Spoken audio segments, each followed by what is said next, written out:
मुरली मधुर बजाना। होली खेले बर कान्हा तय बरसाना माना। होली खेले बर कान्हा तय बरसाना माना।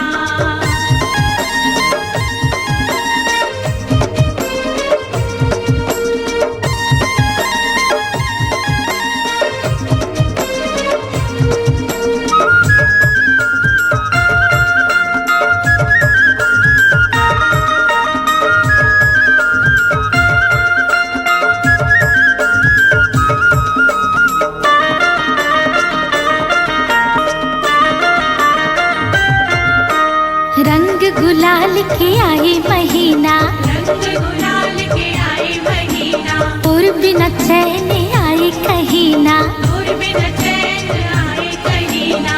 अपने रंग मारंगा के कान्हा, अपने रंग मारंगा के कान्हा।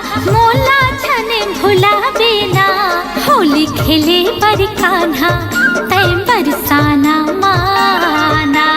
होली खेले बर कान्हा तय बरसाना माना।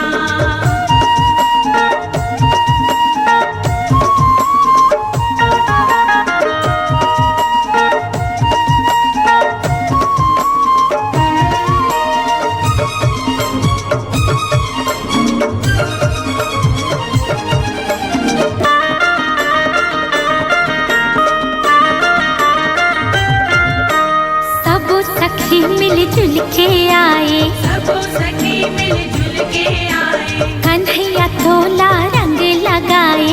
कन्हैया तोला रंग लगाए। ग्वाल बाल के टोली के संग, ग्वाल बाल के टोली के संग मिलके रंग लगाना। होली खेले बर कान्हा तय बरसाना माना। होली खेले बर कान्हा तय बरसाना माना। बरसाना माना तय कान्हा, बरसाना माना तय कान्हा। मुरली मधुर बजाना। होली खेले बर कान्हा